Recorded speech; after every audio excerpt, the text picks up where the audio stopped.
Hello friends, मी Vishakha global online मराठीमध्ये आपल्या सर्वांचं स्वागत आहे. आजच्या सेशनमध्ये आपल्याला शिवाजी युनिव्हर्सिटी कोल्हापूर पेटसाठी रिसर्च मेथॉलॉजी म्हणजे संशोधन कार्यप्रणाली या विषयावरचे एमसीक्यूज बघायचे आहेत. एमसीक्यूज थ्रू कन्सेप्ट क्लिअर करायचे आहेत, जे आपल्याला ही एक्झाम टार्गेट करण्यासाठी क्लिअर करण्यासाठी खूप हेल्पफुल ठरणार आहे. ज्याचा आजचं हे आपलं 10वं लेक्चर आहे. ऑलरेडी 9 लेक्चर्स कंप्लीट झालेत रिसर्च मेथॉलॉजीवरचे.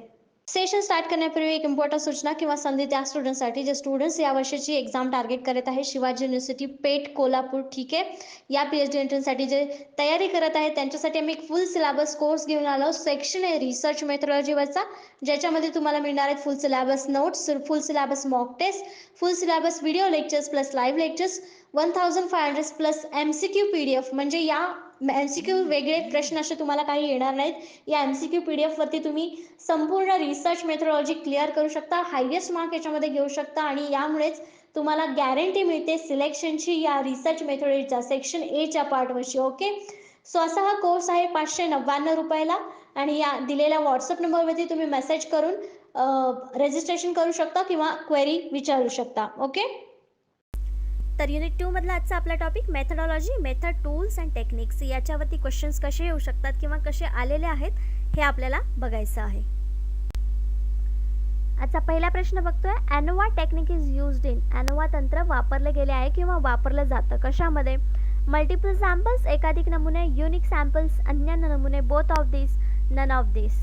तर एनोवा टेक्निक जी आहे ती स्टॅटिस्टिकल मेथडमध्ये, स्टॅटिस्टिकल डेटामध्ये व्हेरिएबल्स वेगळे करण्यासाठी किंवा पुढच्या टेस्टसाठी व्हेरिएबल्स सेपरेट करण्यासाठी ही टेक्निक वापरली जाते.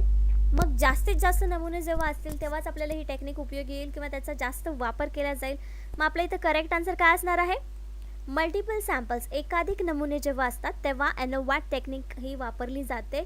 वेगवेगळे व्हेरिएबल्स करण्यासाठी, सेपरेट ग्रुप फॉर्म करण्यासाठी ही टेक्निक आपण वापरतो रिसर्चमध्ये.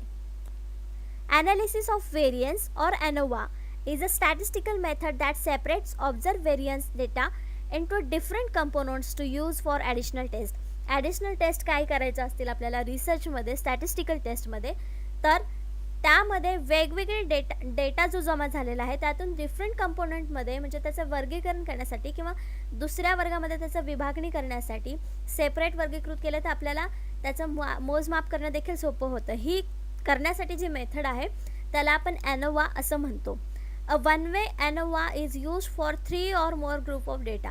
तर ANOVA जी आहे, वन वे ANOVA जी मेथड आहे ती 3 किंवा त्यापेक्षा जास्त ग्रुपसाठी किंवा त्यापेक्षा जास्त डेटा सेपरेट करण्यासाठी किंवा त्यावर काम करण्यासाठी ही वापरले जाते.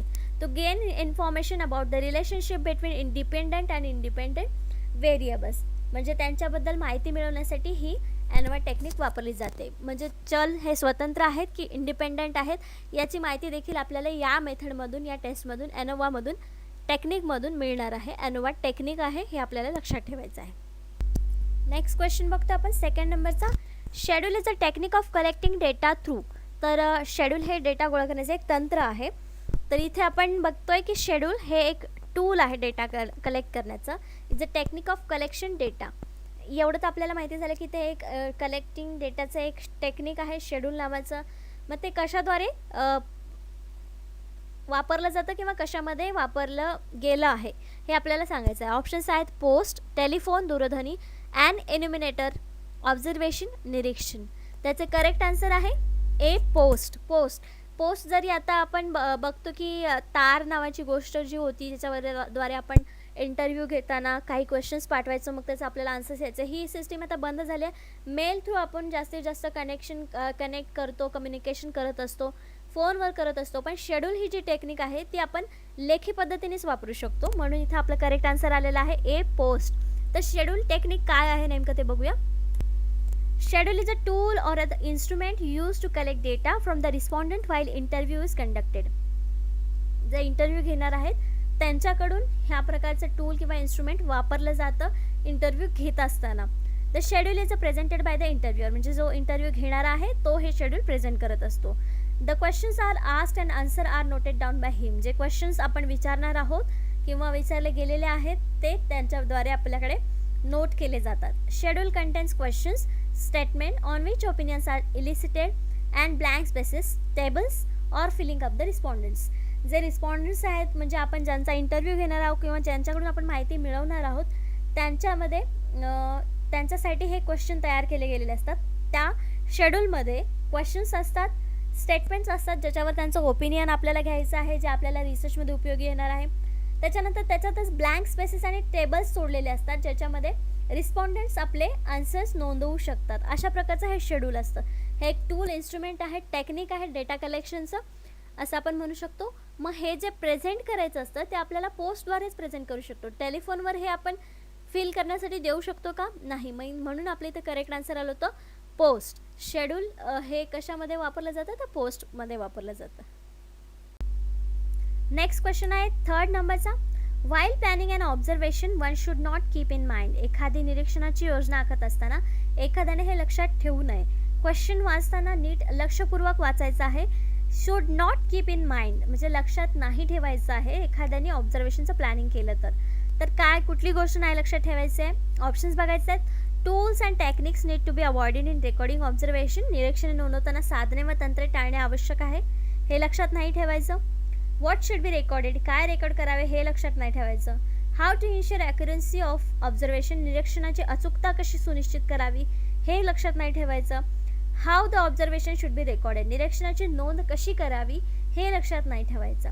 तर यापैकी करेक्ट जे आन्सर आहे ते आहे व्हॉट शुड बी रेकॉर्डेड. काय रेकॉर्ड करावं हे आपल्याला लक्षात नाही ठेवायचं आहे. जे आपल्याला समोर दिसतंय ते सगळं ऑब्झर्व करायचं, ते सगळं आपल्या मेमरीमध्ये रेकॉर्ड करायचं आहे आणि त्यानंतर मग आपण जेव्हा रिसर्च करू तेव्हा आपल्याला सगळ्या प्रत्येक गोष्टीचा, प्रत्येक निरीक्षणाचा उपयोग आपल्या रिसर्चमध्ये होतो. म्हणून जेव्हा आपण प्लॅनिंग करत असतो तेव्हा आपल्याला हे लक्षात नाही ठेवायचं की आपल्याला काय रेकॉर्ड करायचं आहे. रेकॉर्ड शिवाय आपल्याला ऑब्झर्वेशन जे मिळतंय ते सगळं आपल्याला ऑब्झर्वेशन तिथे करायचं आहे. प्लॅनिंग अँड इव्हॅल्युएशन ऑब्झर्वेशन म्हणजे ऑब्झर्वेशन करताना किंवा ऑब्झर्वेशनचं प्लॅनिंग करताना काय काय करायला पाहिजे. Define the goal in general, this has been done already but as it is fundamental to success it is repeated here. जसं की म्हणजे काय करायचं, आपल्याला गोल लक्षात ठेवायचं आहे पण काय रेकॉर्ड करायचं आहे. आपल्याला गोल ठरलं की हे आपल्याला साध्य करायचं आहे आणि याबद्दल आपल्याला ऑब्झर्वेशन करायचं आहे, पण यामध्ये फक्त एवढंच ऑब्झर्वेशन करायचं आहे हे लक्षात नाही ठेवायचं. फक्त गोल लक्षात ठेवायचं आणि सगळं ऑब्झर्व करायचं आहे. काय रेकॉर्ड करायचं हे लक्षात नाही ठेवायचं. Differentiate what does this goal look like in classroom. Develop the observation plan collaboratively through partner, select, set a date. म्हणजे सुरुवातीला काय करायचं, आपल्याला डिफरेन्शिएट करायचं आहे नेमकी कुठली गोष्ट आपल्याला ऑब्झर्व करायची आहे. डेव्हलप करायचं आहे की नेमकं कुठल्या गोष्टीवरती ऑब्झर्व करायचं आहे, त्याच्याबद्दल अजून काय काय गोष्टी लागणार आहेत ऑब्झर्व करण्यासाठी डेव्हलप करायचं आहे. प्लॅन कोलॅबरेटली करायचा आहे, सगळ्यांनी मिळून तो प्लॅन करायचा आहे. आपल्याला जे काही पार्टनर असतील किंवा आपल्यासोबत जे रिसर्च करणार आहेत त्यांना घ्यायचं आहे सोबत. आणि नंतर मग एक डेट सिलेक्ट करायची आहे, वेळ सिलेक्ट करायची आहे ऑब्झर्वेशनसाठी किंवा कालावधी सेट करायचा आहे की कुठले आपल्याला ऑब्झर्वेशन करायचं आहे. नेक्स्ट क्वेश्चन बघतोय आपण 4th नंबरचा. 4 important technique use to explore the information need of user are. वापरकर्त्यांची माहिती जाणून घेण्यासाठी वापरली जाणारी 4 महत्त्वाची तंत्रे आहेत. कोणती आहेत ते आपल्याला ऑप्शन्सपैकी सांगायचे आहेत. ऑप्शन्स आहेत क्वेश्चनायर, इन्व्हेस्टिगेशन, डायरी आणि ऑब्झर्वेशन. म्हणजे प्रश्नावली, तपासणी, डायरी आणि निरीक्षण. बी आहे questionnaire, interview, diary, observation.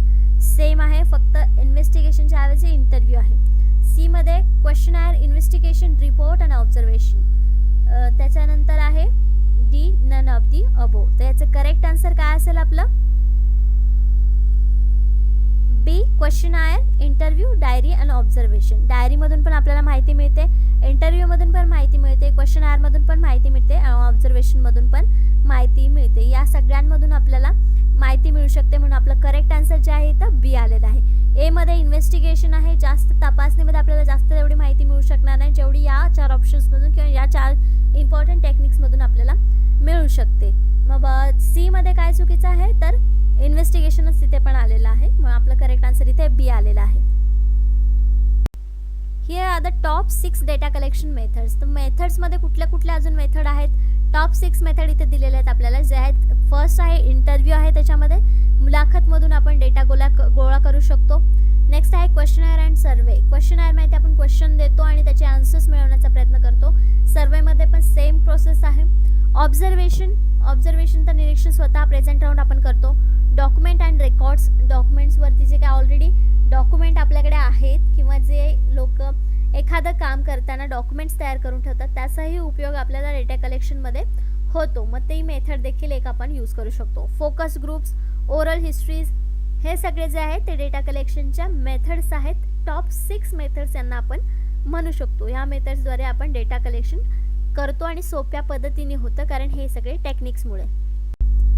Next question आहे 5th नंबरचा. Questionnaire is widely use tool in which type of research. प्रश्नावली कोणत्या प्रकारच्या संशोधनात वापरली जाते.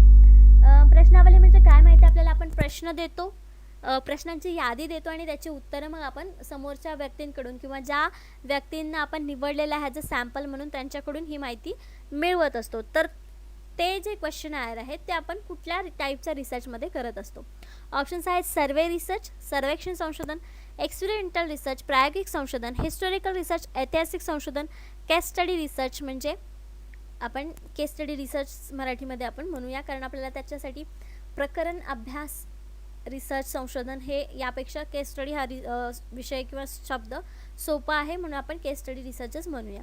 तर यामध्ये करेक्ट आन्सर जे आहे ते आहे ए, सर्वे रिसर्च, सर्वेक्षण संशोधन. सर्वेक्षण संशोधन का, कारण त्याच्यामध्ये सुद्धा आपण काही क्वेश्चन्स देतो आणि लोकांकडून त्याचे आन्सर्स घेतो आणि मग त्या विषयावरचा तो आपला सर्वे होतो. मग तिथे पण आपण क्वेश्चनर यूज करतो, म्हणून त्याला आपण करेक्ट आन्सर आपल्या इथे आलेला आहे सर्वे रिसर्च. सर्वे रिसर्चमध्ये आपण क्वेश्चनर जास्त यूज करतो. The questionnaire is the main instrument for collecting data in survey research. तर सर्वे रिसर्चमध्ये मेन इन्स्ट्रुमेंट आहे क्वेश्चनर आहे. Basically, it is a set of standardized questions, often called items, which follows a fixed scheme in order to collect individual data about one or more specific topics. Sometimes questionnaires are confused with the interviews. तर काय म्हटलेलं आहे त्यांनी आपल्याला की हा एक standard form आहे ज्याच्यामध्ये क्वेश्चन ठरलेले असतात. मग त्याच्यामध्ये आपण हे क्वेश्चन्सद्वारे आपण एका व्यक्तीसोबत म्हणजे एका सॅम्पलनी किंवा जास्त सॅम्पल्सला देखील आपण ह्या टॉपिकवरती डेटा कलेक्ट करण्यासाठी किंवा डेटा कलेक्ट करण्यासाठी याचा वापर आपण करू शकतो क्वेश्चनरचा.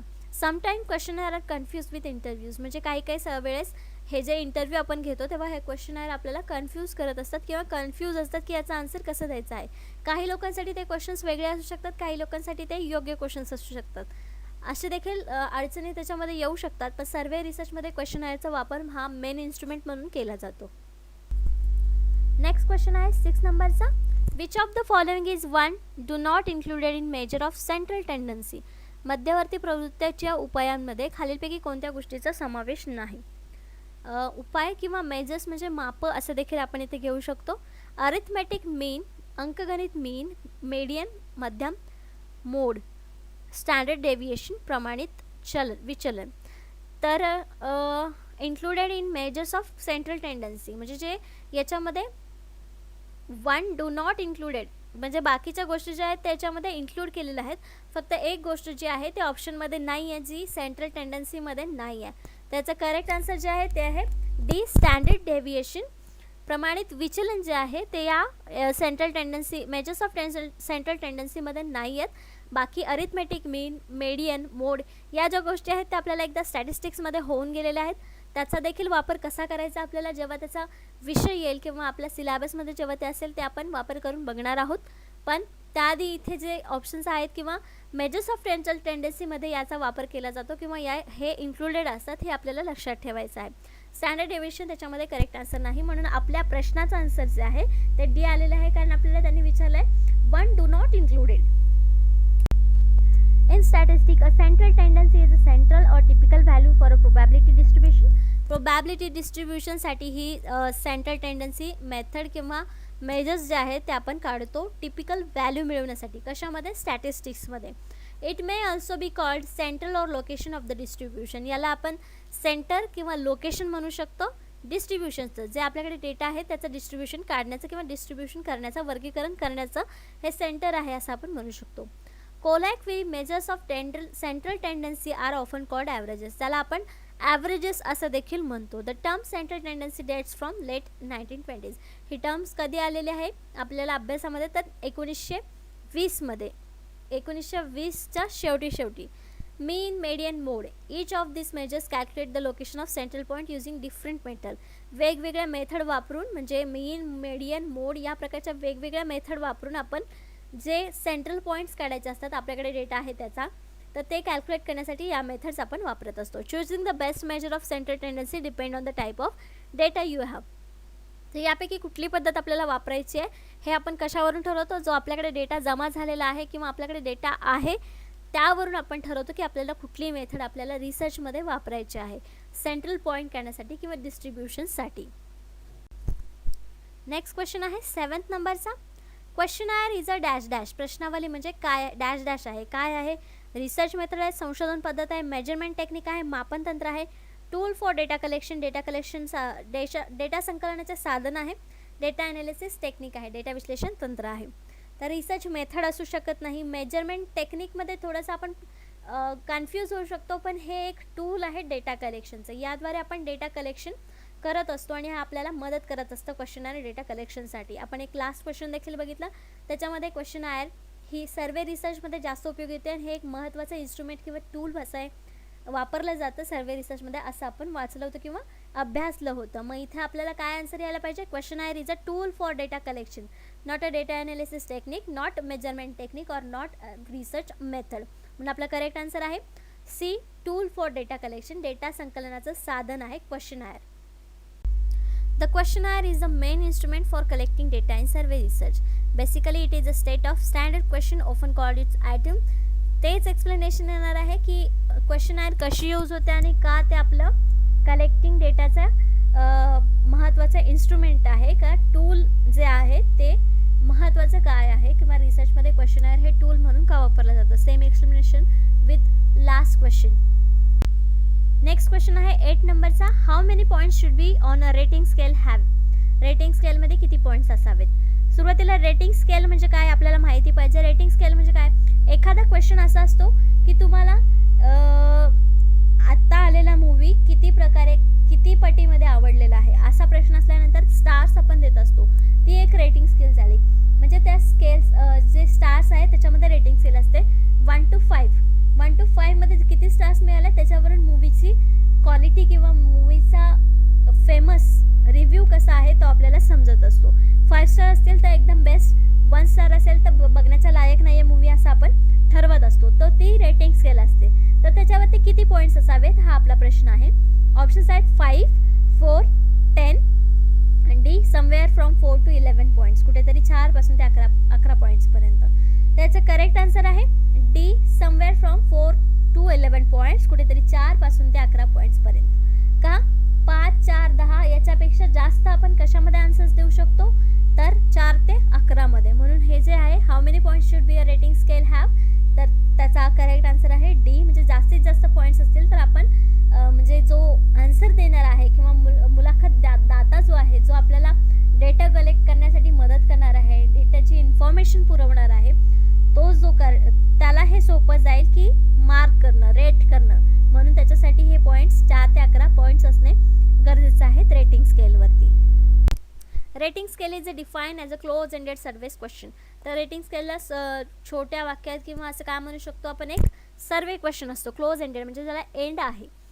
Use to represent respondent feedback in a comparative form for a specific particular feature, product, service. म्हणजे याच्यामध्ये काय देतो आपण की रिस्पॉन्डंट जे आहेत ते फीडबॅक देत असतात एका फॉर्ममध्ये. स्पेसिफिक फीचर असो, प्रोडक्ट असो, सर्व्हिस असो, त्याच्याबद्दल हा फीडबॅक फॉर्म असू शकतो रेटिंग स्केलमध्ये. It is the one of the most establish question type for online and offline survey where the survey respondents are expected to rate or attribute for features. म्हणजे एखादा features असेल त्याच्याबद्दल जर माहिती मिळवायची असेल तर ह्या प्रकारचं टेक्निक आपण वापरू शकतो रेटिंग स्केलचं, ज्याच्यामध्ये आपण ऑनलाईन किंवा ऑफलाईन सर्वे करू शकतो. दोन्हीपैकी कशी ही पद्धत आपण रेटिंग स्केल असेल तर वापरू शकतो रेटिंग स्केलनी.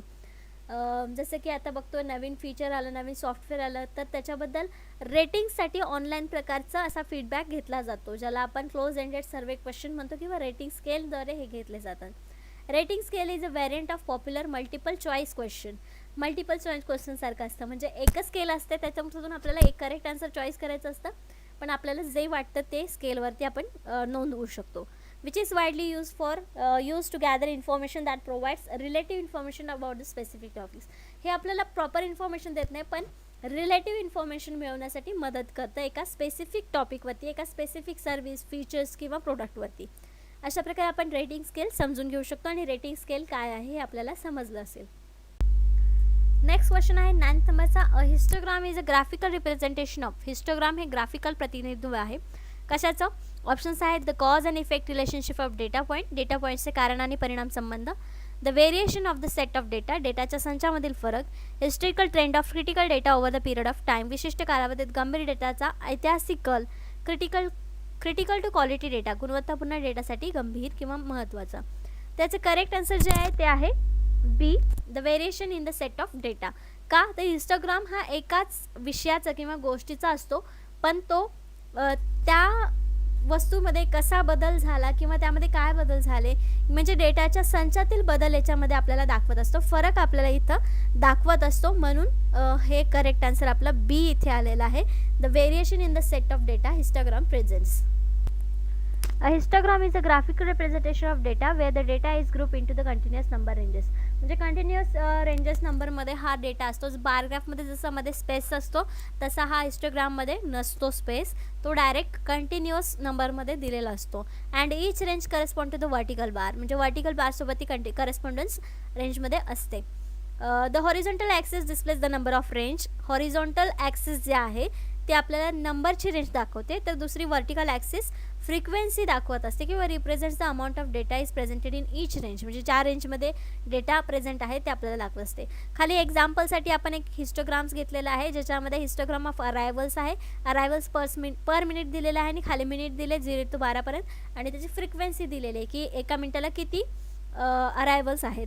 जसे की पहिल्या याच्यामध्ये दाखवले 0ला 0 आहे. त्याच्यानंतर म्हणजे 1 नंबरला किंवा एका मिनिटाला 1 फ्रिक्वेन्सी आहे किंवा 1 अरायवल आहे असं दाखवतो. नेक्स्टमध्ये चेंज झालेलं आहे असं पटापट हिस्टोग्राममध्ये आपल्याला फटाफट दाखवलेले असतात नंबर्स फटाफट. बारग्राफमध्येच आपल्याला मध्ये स्पेस असतो किंवा टाईम दाखवलेला असतो, पण इथे तसं नाही आहे. पटापट कंटिन्यू नंबर्स रेंजेसमध्ये हिस्टोग्राम आपल्याला दाखवलं असतं किंवा अरायवल्स दाखवलेले आहेत. एक्झाम्पल म्हणून बघितलेलं आहे आपण. नेक्स्ट क्वेश्चन आहे 10th नंबरचा. Dash Pareto analysis is a technique for prioritising type of sources of problems. Pareto विश्लेषण प्राधान्य देण्याचे प्रकार किंवा सामान्यांचे स्रोत असे तंत्र आहे. कशाचं तंत्र आहे हे? ऑप्शन्स आहेत कॉज अँड इफेक्ट डायग्राम, कारण आणि प्रभाव आकृती. पॅरेटो अनालिसिस म्हणजे पॅरेटो विश्लेषण. स्कॅटर डायग्राम्स, स्कॅटर आकृती. अ प्रोसेस मॅप, एक प्रक्रिया नकाशा. The Pareto analysis is a technique for prioritising type of source of problem. त्याला आपण पॅरेटो ॲनालिसिस असंच म्हणतो. याचं करेक्ट आन्सर देखील बी आहे. पॅरेटो ॲनालिसिस, पॅरेटो विश्लेषण हे टेक्निक आपण प्राधान्यानं वापरतो किंवा समस्यांचा स्रोत आहे. Pareto analysis is a technique that can be use for business decision making, but it also has application in many different fields from economics to quality control. म्हणजे हे जे टेक्निक आहे पॅरेटो ॲनालिसिस टेक्निक ते business decision मेकिंगसाठी, बिझनेसमधले decision घेण्यासाठी वापरलं जातं किंवा इकॉनॉमिकमध्ये क्वालिटी कंट्रोल करण्यासाठी म्हणजे क्वालिटी नियंत्रण ठेवण्यासाठी ह्या प्रकारचं ॲप्लिकेशन आपण करतो. बाकी भरपूर फील्ड्समध्ये देखील याचा वापर केला जातो. यामध्ये 80-20 रूल आहे as a decision making technique. Decision making टेक्निकमध्ये 80-20 रूल याच्यामध्ये वापरला जातो पॅरेटो ॲनालिसिसमध्ये. Pareto analysis statistically separates limited number of input factor. याच्यामध्ये इनपुट फॅक्टर्स जे आहेत जे रिसर्चमध्ये आपण वापरणार आहोत इनपुट फॅक्टर त्याच्यामध्ये सेपरेट केले जातात. Either desirable or undesirable as having a greatest impact on the आउटकमवरती आपल्याला त्याचा रिझल्ट दिसून येतो. मग त्याची इच्छेनुसार आपण टाकलेले फॅक्टर्स आहेत किंवा अनिच्छेनुसार म्हणजे अनैच्छिक देखील फॅक्टर्स त्याच्यामध्ये इनपुट झालेले असतात, तर त्यावरती देखील आपला आउटकम चांगलं दिसून येतं किंवा आपल्याला त्याचा इम्पॅक्ट चांगला दिसून येतो पॅरेटो ॲनालिसिसमुळे, पॅरेटो ॲनालिसिस टेक्निकमुळे.